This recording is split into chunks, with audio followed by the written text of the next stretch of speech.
Hi, this is I from Groovy Entertainment. Today we got another book on tape to play for you. Today's book is The Rescue Down Under for 1990. So let's get started.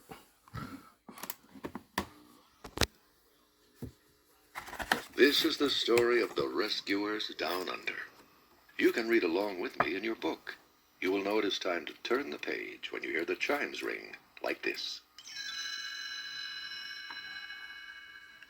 Let's begin now. One cold, snowy evening, an urgent meeting was called at the Rescue Aid Society's New York headquarters. The chairmouse took the podium. Order, order. Delegates, please pay attention. A wicked poacher named Mcleach has kidnapped Cody, a young boy in Australia. This mission requires our very finest, and I know we are all thinking of the same two mice. Quickly, find Bernard and Bianca. At a classy mouse-restaurant nearby, Bianca was making a toast. To my dear Bernard and our wonderful partnership. Fingering the engagement ring in his pocket, Bernard leaned across the table. Miss Bianca, would you be my... What I mean is... But before Bernard could finish, the maitre d' rushed over. Pardonnez-moi, a message from the Rescue Aid Society. You are needed for a dangerous mission in Australia. They headed straight for Albatross Airlines. It will be so nice to see our old friend Orville. Oh, Bernard. Here's a sign under new management. See Wilbur. They found Orville's brother in the hangar and quickly explained their mission. Wilbur saluted his new passengers.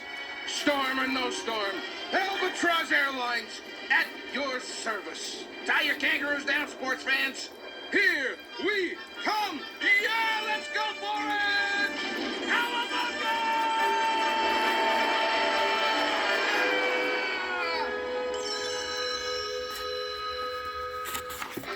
Wilbur and the rescuers made good time by hitching a ride to Sydney on a jet, then flapped over to Mugwump Flats, a small airstrip in the outback. Wilbur circled in for a landing. Mugwump Tower, this is Albatross 1-3, requesting permission to land. Over. Negative 1-3, you'll have to turn back. Our runway isn't long enough for a bird your size. Wilbur snorted indignantly. Look, pal, I can land this thing on a dime.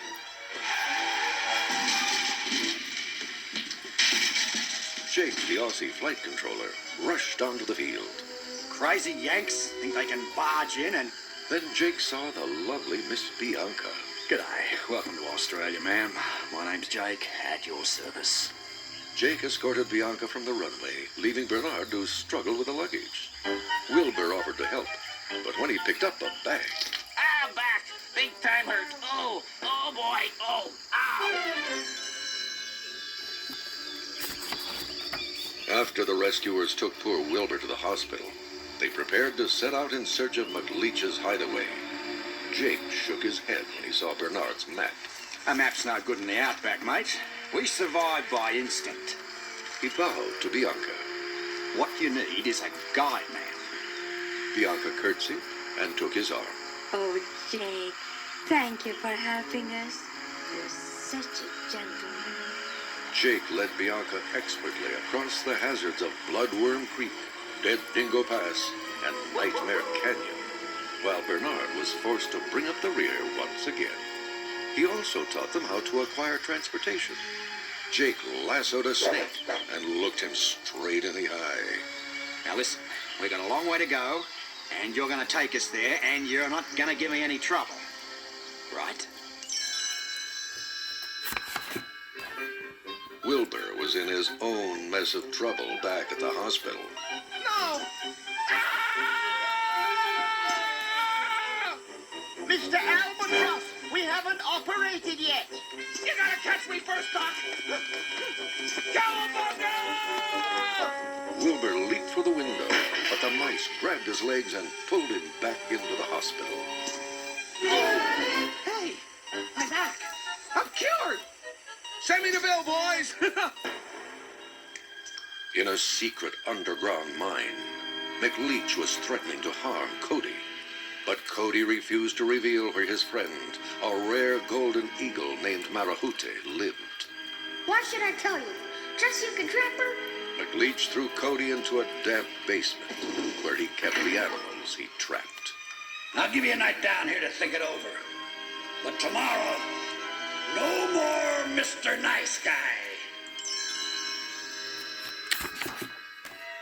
The next morning, as Mcleach fixed breakfast, he came upon a brilliant idea when Joanna, his 6-foot pet lizard, stole an egg. Joanna, I give you platypus eggs, I give you snake eggs, why, I'll even give you eagle eggs. But I want you to stay away from my eagle's eggs. That's it. That's the boy's weak spot. Mcleach grabbed Cody from the basement. Come on, boy. Say goodbye to your little friend. Outside, just as Jake and the rescuers arrived at Mcleach's hideaway, the entrance door lifted open. Jake jumped on. Berno, it's me. Hop up. They saw Mcleach push Cody outside. It's all over, boy. Your bird's dead. Someone shot her. Bang! Cody was in near shock. No, it's not true. Mcleach laughed. Too bad about those eggs. Now you better get out of here before I change my mind.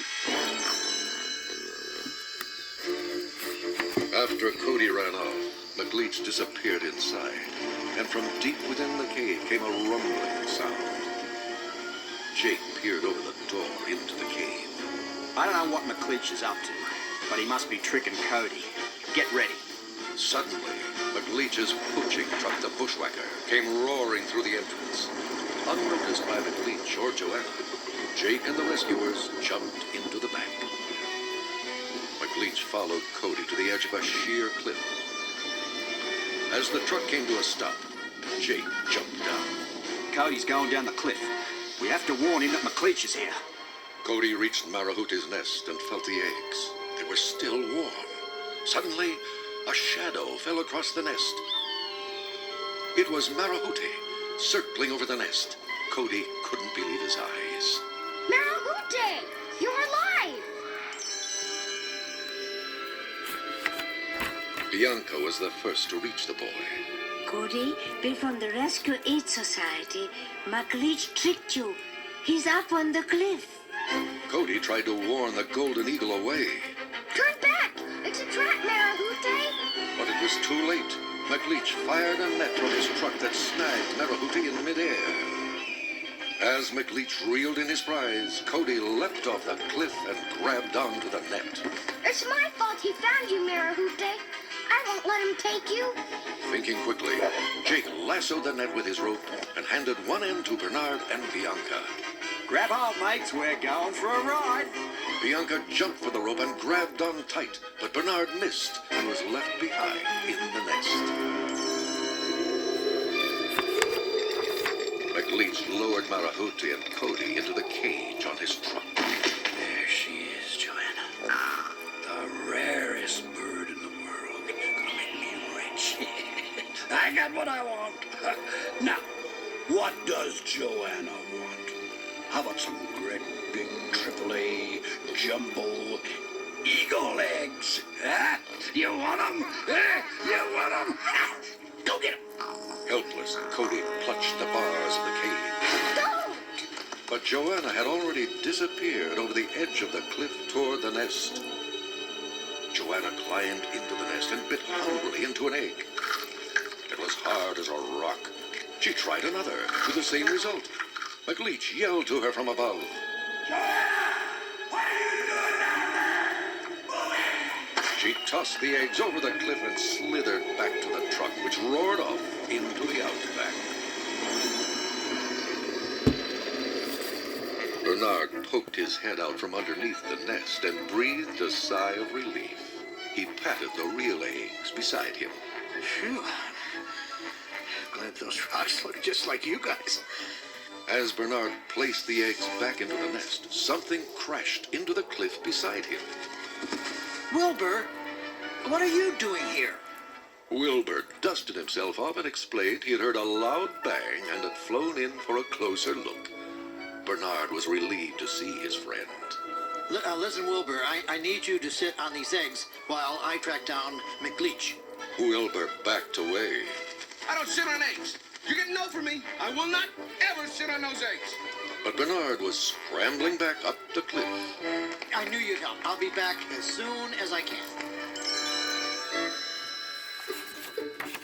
As Bernard followed Mcleach's tire tracks through the outback, he realized he would never catch up to the bushwhacker without help. When he came upon a sleeping razorback hog, Bernard looked him straight in the eye like Jake had taught him. Excuse me. Now look, I've got a long way to go. You're going to take me there, and you're not going to give me any trouble about it, right? Now get. Mcleach had driven his prisoners straight to Crocodile Falls, with Jake and Bianca still hidden in the cage. Bianca looked out over the outback, hopefully. We mustn't lose hope, everyone. Bernard is still out there. Mcleach tied Cody to the truck's crane, swung him out over the water, and lowered him toward the hungry crocodiles. They like it when you use live bait. Cody was just inches from the crocodile's sharp teeth when the truck's engine went dead. I smell a big fat rat. But it wasn't a rat. It was a mouse. Bianca ran to the edge of the cage. Oh, Bernard, I knew you would make it. But watch out for Joanna. Bernard threw Mcleach's keys up to her before dashing away with the lizard in hot pursuit. Mcleach grabbed his gun. There's more than one way to skin a cat. The bullet grazed the rope holding Cody. As Mcleach took aim again, Bernard dashed through his legs. Joanna followed, bumped into Mcleach, and the two villains fell into the rushing river. Just then, Cody's rope snapped, and he plunged into the water. Bernard jumped in after the boy, but they were both swept toward the falls. Just before plunging over the brink, Bernard and Cody were scooped up by Marahute's great talons. When they landed safely on the river's edge, Bianca threw her arms around her hip. Oh, Bernard, you were so brave. You saved us. Bernard shuffled his feet. Before anything else happens, Miss Bianca, will you marry me? Why, of course I will. Jane, isn't Bernard wonderful? Jake smiled at them both. Not bad for a Yank.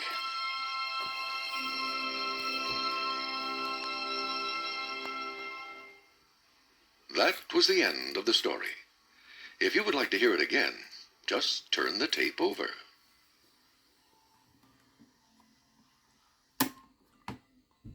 So that was the Rush Year Down Under for 1990. So if you like, subscribe, share, and comment, have a groovy day. And our next book will be The American Revolution.